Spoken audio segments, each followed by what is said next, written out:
নিয়ে যাও। ঠিক আছে ম্যাডাম।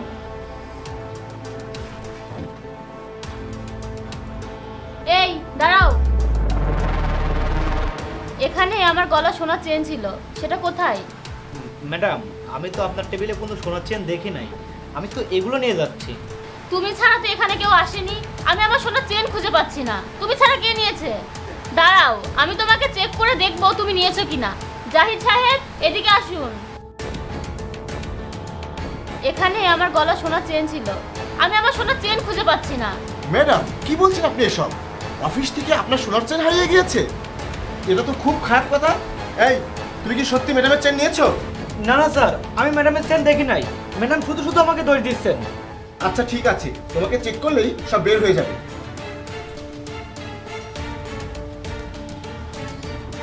ম্যাডাম তার কাছে তো কিছু নেই। তাহলে এখান থেকে আমার চেন কোথায় গেল? এই তুমি যাও। ম্যাডাম আপনার নিশ্চয়ই কিছু ভুল হচ্ছে, আমার মনে হয় চেন আপনি বাসায় রেখে এসেছেন। না না, আমার ভুল হয়নি, আমার চেন এখানেই ছিল। আচ্ছা আপনি যান, কাজ করুন। জাহিদ সাহেব, আমার ক্যাবিনে সিসিটিভি ফুটেজটা একটু চেক করুন তো। ঠিক আছে ম্যাডাম।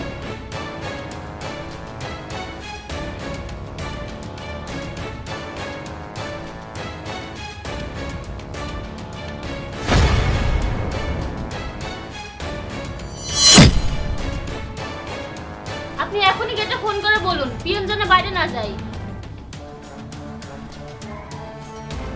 তুহিন যেন বাইরে না যায়। স্যার সে তো এইমাত্র বের হয়ে গেল।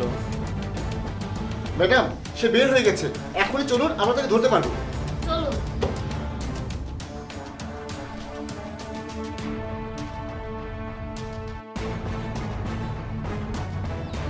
তুহিন,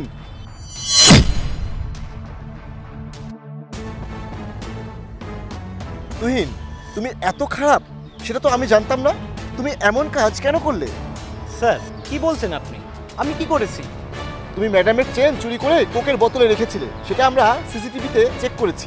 যেখান থেকে তোমার রিজিক হয় তুমি সেখানেই চুরি করলে। স্যার আমাকে ক্ষমা করে দিন, আমি ম্যাডামের চেন চুরি করতে বাধ্য হয়েছি। ম্যাডাম আমি অনেক দিন ধরে এখানে সামান্য বেতনে কাজ করতেছি, ঘরে আমার মা অসুস্থ, তার অপারেশন করাতে হবে, প্রতিদিন তার জন্য অনেক টাকার ওষুধ কিনতে হয়। দয়া করে আমার বেতন একটু বাড়িয়ে দিন আর আমাকে কিছু টাকা অ্যাডভান্স দিন, যাতে আমি আমার মায়ের অপারেশন করাতে পারি। এই তুমি যা কাজ করো তোমার বেতন ঠিকই আছে, আর তোমাদের মতো ছোট লোকদের বিশ্বাস নেই। আজ অ্যাডভান্স টাকা দিলে কাল থেকে আর কাজেই আসবে না।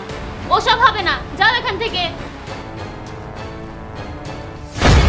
আমার মায়ের অবস্থা অনেক খারাপ স্যার, আমি তার অপারেশন করার জন্য এটা করেছি, আমাকে ক্ষমা করে দেবেন ম্যাডাম। ম্যাডাম দুনিয়াতে কেউ চোর হয়ে জন্মায় না, পরিস্থিতি মানুষকে চোর হতে বাধ্য করে। আর আমরাই তো সেটা করাই। যে মানুষটা আপনার কাছে কাজ করে তার ভালো মন্দ দেখার দায়িত্ব আপনার। আজ আপনার কারণেই সে আপনার চেন চুরি করেছে, আপনি তাকে চোর বানাতে বাধ্য করেছেন। আপনি যদি তার উপরে আপনার সাহায্যের হাত বাড়াতেন তাহলে কিন্তু সে এমন কাজ করতো না, বরং আপনার প্রতি তার বিশ্বাস এবং ভালোবাসা বাড়তো। আপনি ঠিকই বলেছেন, আমি ভুল করেছি, আমি ক্ষমা প্রার্থী। জাহিদ সাহেব আপনার মায়ের অপারেশনের ব্যবস্থা করুন, কোম্পানি সব খরচ দেবে। আর হ্যাঁ, ওনার বেতন আরো 5,000 বাড়িয়ে দিন। আপনাকে অনেক অনেক ধন্যবাদ ম্যাডাম।